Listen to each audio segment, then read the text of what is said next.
اللہ الرحمن الرحیم۔ عزیز طلباء و طالبات السلام علیکم۔ میں ہوں آپ کی اردو کی ٹیچر۔ میں اپنے جماعت پنجم کے طلباء و طالبات سے مخاطب ہوں۔ جماعت پنجم بیٹا، آج کے تدریسی عمل میں ہم اردو الف کا کام حجر اسود کی کہانی کا سوال جواب اور خلاصہ تحریر کریں گے۔ یہ کام آپ کی کاپی پہ موجود نہیں ہے، آپ نے خوش خط طریقے سے اپنی کاپی پہ یہ کام کرنا ہے۔ سب سے پہلے آپ نے حجر اسود کی کہانی، سبق کیا ہے آپ کا؟ حجر اسود کی کہانی۔ سبق کے نام سے جیسے کہ آپ کو معلوم ہو گیا ہوگا کہ یہ سبق ہمارا مذہبی حوالے سے ہے۔ مذہبی حوالے سے اس سبق کا مقصد ہے کہ ہم اپنے مذہب کے حوالے سے جو معلومات ہیں، مذہب کے لیے جو ہماری معلومات ہیں، جیسے خانہ کعبہ مقدس مسلمانوں کا مقام ہے جس کی طرف منہ کر کے ہم نماز پڑھتے ہیں۔ اس مسجد خانہ کعبہ کی جو مسجد الحرمین ہے، اس میں ایک اللہ تعالیٰ کا جو گھر خانہ کعبہ تعمیر کیا گیا ہے، اس کے ایک کونے میں یہ حجر اسود ایک پتھر ہے۔ حجر اسود، حجر کا مطلب پتھر ہے، اسود کا مطلب کالا، کالا پتھر ہے۔ اس پتھر کی کے بارے میں بنیادی معلومات یہ ہیں کہ یہ پتھر جو ہے آج سے تقریباً 4000 سال پہلے اللہ تعالیٰ کے حکم سے جب حضرت ابراہیم علیہ السلام اپنے بیٹے کے ساتھ مل کر خانہ کعبہ کو تعمیر کر رہے تھے، تو اللہ تعالیٰ نے فرشتوں کے ذریعے سے جنت سے یہ پتھر ان کے پاس بھیجا، اور اس پتھر کا نام کیا ہے؟ حجر اسود۔ یہ حضرت ابراہیم علیہ السلام اور حضرت اسماعیل علیہ السلام نے خانہ کعبہ کی دیواروں میں دیوار میں کے کونے میں اس کو تنصیب کیا، اور یہاں بھی حجر اسود کی جو آپ کی کتاب میں سبق یہ شامل کہانی ہے، اس کا یہاں سے آغاز ہوتا ہے کہ ایک دفعہ خانہ کعبہ میں بہت ہی زیادہ بارشیں ہوگیں، یہاں تک کہ خانہ کعبہ جو ہے کافی زیادہ بارش کے پانی میں اس کا نقصان پہنچا اس کی تعمیرات کو۔ تو ارادہ یہ طے پایا کہ اس کی خانہ کعبہ کی جو دیواریں ہیں ان کو اونچا کیا جائے، ان کی تاکہ آئندہ جو سیلابی پانی ہے یا بارشی پانی ہے اسے خانہ کعبہ کی عمارت کو مزید بچایا جا سکے۔ آپ صلی اللہ علیہ وآلہ وسلم کے زمانے کی بات ہے، جب خانہ کعبہ کی تعمیر کی دیواریں اونچی کی جا رہی تھیں، اس کے بعد جہاں پہ حجر اسود کے پتھر کو نصب کرنا تھا، یعنی اس کو دیوار پہ لگانا تھا، تو وہاں پہ اہل مکہ کے جو قریش مکہ تھے ان میں کے درمیان جھگڑا ہو گیا، چونکہ وہ بھی اس پتھر کو بہت معزز اپنے لیے باعث سے برکت مانتے تھے، تو انہوں نے پھر وہاں پہ فیصلہ ہوا کہ کل جو خانہ کعبہ کی عمارت میں سب سے پہلے جو شخص داخل ہوگا، وہ جو اس کا فیصلہ ہوگا اس کے فیصلے کو مانا جائے گا۔ سبق آپ ڈیٹیل سے پڑھیں گے، سارا واقعہ سبق میں بہت تفصیل سے لکھا ہوا ہے، آپ نے یہ بہت معلوماتی واقعہ ہے آپ کے پاس۔ اس کے علاوہ آپ مزید بھی پھر حجر اسود کے متعلق آپ اس کی معلومات جو ہے وہ اکٹھی کریں کہ حجر اسود کا پتھر ہے یہ کہاں سے آیا، کہاں پہ رکھا گیا، اور اس کا اسلام میں ہمارے مذہب میں کیا مقام ہے۔ یہ سب چیزیں جو ہیں ہو سکتا ہے آپ میں سے کچھ بچوں کو بھی پتہ ہی نہ ہو ان چیزوں کے بارے میں، تو مقصد اس یہ ہے کہ اپنے اس اہم اسلامی معلومات کو آپ نے یاد رکھنا ہے، اور پھر اس کو آگے آپ نے اپنے چھوٹے بہن بھائیوں کو بتانا بھی ہے۔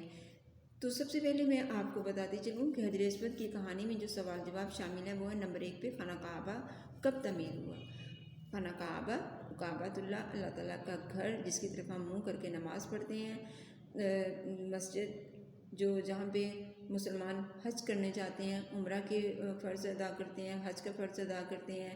اس کے علاوہ عبادات، مسجد الحرمین میں جو عبادت ہے اس کا بہت زیادہ درجہ ہے، کئی ہزار گنا زیادہ درجہ ہے عام دوسری مساجد میں یا نماز ادا کرنے کے، جو خانہ کعبہ یعنی مسجد الحرمین اللہ تعالیٰ کے گھر میں جو ہم نماز ادا کرتے ہیں۔ خانہ کعبہ آج سے تقریباً 4000 سال پہلے تعمیر ہوا۔ سوال کیا تھا آپ کا؟ خانہ کعبہ کب تعمیر ہوا؟ خانہ کعبہ آج سے تقریباً 4000 سال پہلے تعمیر ہوا۔ نمبر 2 پہ ہے خانہ کعبہ کس نے تعمیر کیا؟ نمبر 2 پہ سوال کیا ہے؟ خانہ کعبہ کس نے تعمیر کیا؟ خانہ کعبہ حضرت ابراہیم علیہ السلام اور ان کے بیٹے حضرت اسماعیل علیہ السلام نے مل کر تعمیر کیا۔ خانہ کعبہ کس نے تعمیر کیا؟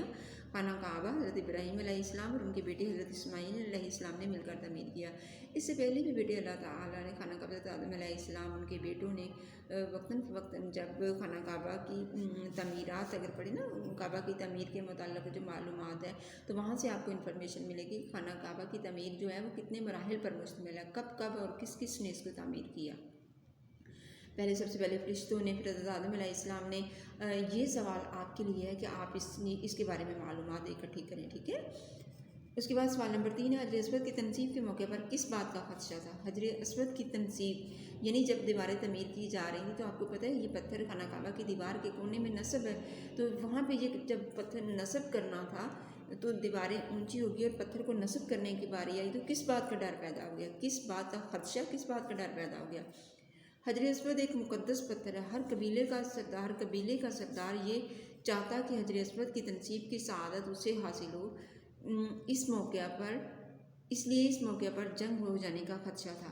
جب ہر قبیلے کے سردار جو ہے ان میں سے مفاہمت کا عمل طے نہیں ہو رہا تھا کہ کون اس قبیلے کو، تو اس میں پھر یہ ہے کہ ہر کوئی چاہتا تھا کہ جو پتھر کو نصب کرنے کی سعادت ہے وہ اس کے ہاتھ میں آئے. تو اس سعادت کے بارے میں جب ان کو سمجھ نہیں آ رہی تھی کہ کیسے اس سعادت کو حاصل کیا جائے، ہر کوئی کہہ رہا تھا کہ میں لگاؤں، تو پھر اس سے کیا ہو گیا؟ لڑائی ہو جانے کا خدشہ پیدا ہو گیا. اس سے کیا ہو گیا؟ ان قبیلوں کے درمیان آپس میں جنگ ہو جانے کا خدشہ پیدا ہو گیا. خانہ کعبہ کے صحن میں صبح سویرے کون پہنچا؟ جب صبح سویرے لوگ خانہ کعبہ پہنچے تو انہوں نے دیکھا کہ حضرت صلی اللہ علیہ وآلہ وسلم صبح سویرے خانہ کعبہ میں سب سے پہلے موجود ہیں.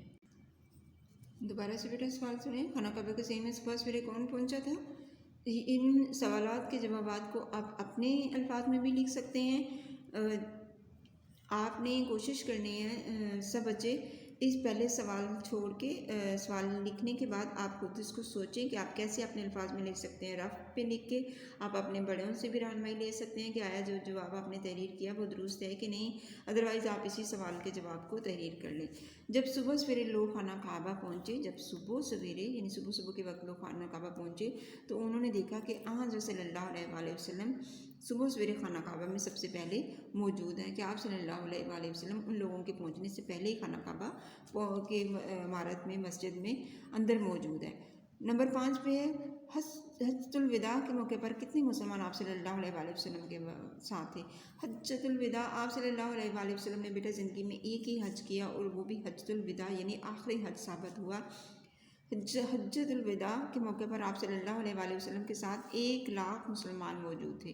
حجۃ الوداع میں کتنے لوگ تھے مسلمانوں کے ساتھ؟ 1,00,000 کے قریب جو مسلمان موجود تھے. حجۃ الوداع کون سا ہے؟ آپ صلی اللہ علیہ وآلہ وسلم نے جو اپنی زندگی میں حج کیا وہ آخری ایک حج ہوا تھا اور وہ بھی آخری حج ثابت ہوا. تو اس حج کو کیا کہتے ہیں؟ حجۃ الوداع یعنی وداعی کا حج. اس کے بعد نیکسٹ ہے سوال نمبر، جو کتاب سے مشقی کام میں سوال نمبر شامل ہے وہ ہے آپ کے 2، 3، 4، 5 اور یہ آپ نے کتاب کے صفحہ پہ ہی ان کو حل کرنا ہے. ان سوالوں کو آپ نے کیا کرنا ہے؟ کتاب کے صفحات پہ ہی حل کرنا ہے. جی بیٹا جی 5th کلاس بیٹا یہ آپ کے سوال ہیں. آپ نے ان سوالوں کو اپنی کاپی پہ خوش خطی تحریر کرنا ہے اور ان کو یاد بھی کرنا ہے. یہ سوال آپ کی کاپی پہ تحریر نہیں ہے. ہوم ورک ڈائری میں آپ کی پڑھائی شامل ہے اور کتاب کا مشقی کام شامل ہے. اس کے بعد آپ نے کلاس ورک یہ تحریر کرنا ہے. تحریر کرنے کے بعد آپ نے اس کو کیا کرنا ہے؟ اس کو یاد بھی کرنا ہے. نیکسٹ آپ کے کام میں سبق کا خلاصہ شامل ہے. آئیے سبق کا خلاصہ دیکھتے ہیں. حجر اسود کی کہانی کا خلاصہ تحریر کریں. سوال کے آداب کی کہ کوئی بھی سبق ہو یا درج ذیل اسباق میں سے دیے گئے اسباق میں سے ان کا خلاصہ تحریر کریں. امتحانی پوائنٹ آف ویو سے یہ سوال ہے.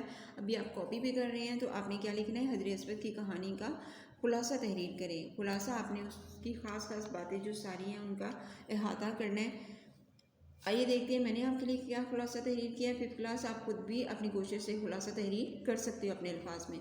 آج سے تقریباً 4,000 سال پہلے حضرت ابراہیم علیہ السلام اور ان کے بیٹے حضرت اسماعیل علیہ السلام، کون پیغمبر تھے اللہ تعالیٰ کے؟ حضرت ابراہیم علیہ السلام اور ان کے بیٹے حضرت اسماعیل علیہ السلام. یہ حضرت اسماعیل علیہ السلام بیٹا وہی ان کے بیٹے ہیں جن کی وجہ سے آب زمزم کا چشمہ جو پھوٹا تھا. آپ کو پتہ ہے نا کہ ایک چھوٹا سا بچہ حضرت ابراہیم علیہ السلام اپنی بیوی اور اپنے بیٹے کو خانہ کعبہ کے مکہ مکرمہ کے جو شہر تھا بے آب و آباد جگہ تھی اس ٹائم پہ، تو آپ ان دونوں کو وہاں پہ چھوڑ کے واپس پلٹ آئے. تو وہاں پہ حضرت اسماعیل علیہ السلام کو بہت زیادہ پیاس لگی تو ان کی ایڑیاں رگڑنے سے وہاں پہ چشمہ پانی کا پھوٹ پڑا اور وہاں پہ آب زمزم کا عربی زبان میں مطلب ہوتا ہے ٹھہر جا. تو حضرت حاجرہ علیہ السلام نے جب بہت زیادہ کنٹرول کیا، پانی کو قابو کرنے کی کوشش کی تو وہ نہیں ہوا تو ان کے منہ سے الفاظ نکلے زم زم زم، یعنی ٹھہر جا ٹھہر جا، تو وہ پانی وہیں پہ رک گیا۔ اتنی تیزی سے وہ پانی چلا تھا نا، جب حضرت حاجرہ علیہ السلام نے زمزم کے الفاظ کہے تو وہ پانی وہیں پہ رک گیا، اور اتنا ہی چشمہ جو ہے وہ آج تک ہم سب اس چشمے سے فیض یاب ہو رہے ہیں، اس چشمے کا پانی پی رہے ہیں، جو کہ دنیا کے سب پانیوں میں سے سب سے زیادہ مقدس پانی ہے۔ اور یہ وہ حضرت اسماعیل علیہ السلام وہی بچے ہیں جن کے پاؤں سے یہ چشمہ آب زمزم کا چشمہ پھوٹا تھا، ٹھیک ہے۔ اب دونوں خانہ کعبہ کی باپ بیٹا دونوں خانہ کعبہ کی جو مل کر تعمیر کی انہوں نے، تو یہاں پہ جو تحریر کیا گیا ہے کہ خانہ کعبہ مل کر تعمیر کیا۔ اللہ تعالیٰ کے حکم سے فرشتے جنت سے ایک پتھر لائے۔ اب اللہ تعالیٰ نے جنت سے ایک پتھر بھیجا، کیونکہ تعمیر تو اللہ تعالیٰ کے حکم سے ہی ہو رہی تھی، اور اللہ تعالیٰ نے فرشتوں کی مدد سے حضرت ابراہیم علیہ السلام کی خانہ کعبہ کی تعمیر میں مدد فرمائی۔ تو جب فرشتے جو ہیں وہ اس جنت سے اللہ تعالیٰ نے جو پتھر بھیجا تو اس پتھر کا نام کیا تھا؟ جسے حجر اسود کہا جاتا ہے۔ بیٹے حجر جو ہے وہ پتھر کو کہتے ہیں اسود کالا۔ شروع میں یہ چمکدار سفید پتھر تھا، جو آہستہ آہستہ بتاتے ہیں اس کے بارے میں، آپ زیادہ خود پڑھیں کہ اس کو جیسے بنی نوع انسان جو بھی حجاج مقدس کا عمل دیکھتے ہیں آپ، حجاج یا عمرہ کے ادائیگی کے دوران اس پتھر کو چومتے ہیں، تو یہی ہے کہ ان کے انسان کے بنی نوع انسان نے جیسے جیسے اس کو چومتے چلے گئے تو وہ پتھر وہاں سے سیاہ ہونا شروع ہو گیا۔ ابھی بھی دیکھیں آپ نے اس کے جو کنارے ہیں وہ وائٹ ہیں، اور باقی والا حصہ جو اندر کا وہ اس کا زیادہ سیاہ نظر آتا ہے۔ اسے خانہ کعبہ کی دیوار میں نصب کیا۔ یہ پتھر جو حجر اسود کا پتھر جو ہے اس کو کہاں پہ نصب کیا گیا؟ خانہ کعبہ کی دیوار میں نصب کیا گیا۔ مسلمان حج و عمرہ کے دوران اسے بوسہ دیتے ہیں۔ یہ ایک مقدس پتھر ہے، کیونکہ حضور اکرم صلی اللہ علیہ وآلہ وسلم نے بھی اپنے حج اور عمرہ کی ادائیگی میں اس کو کیا کیا تھا؟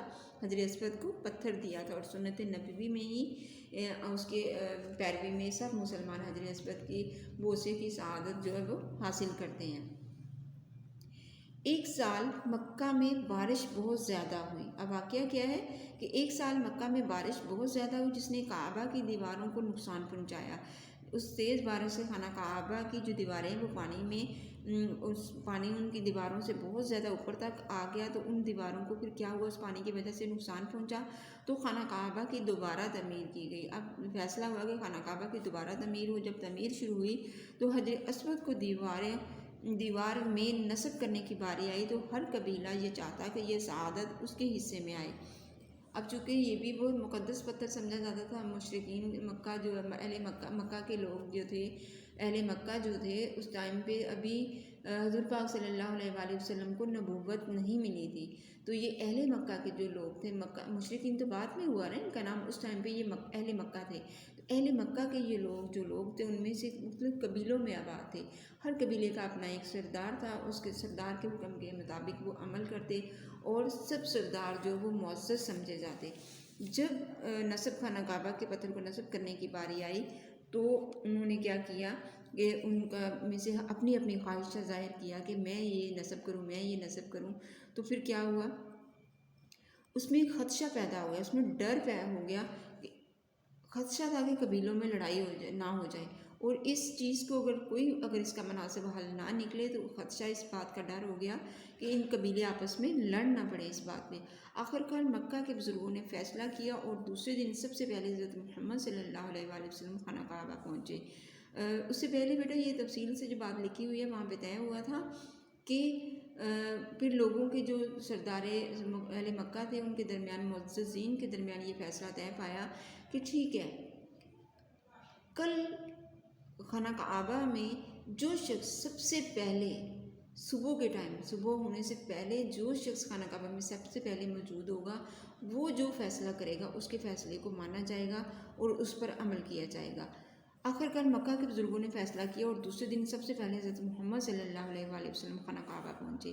تو دوسرے دن کیا ہوا کہ جب ہر ایک لوگ نا وہاں پہ جو سردار تھے وہ بڑی جلدی صبح اٹھ کے دیکھا کہ ہم سب سے پہلے جاتے ہیں۔ جب وہ وہاں پہ پہنچے تو حضرت محمد صلی اللہ علیہ وآلہ وسلم ان سے بھی پہلے خانہ کعبہ پہنچ چکے تھے، اور ایک منگوا کر آپ صلی اللہ علیہ وآلہ وسلم نے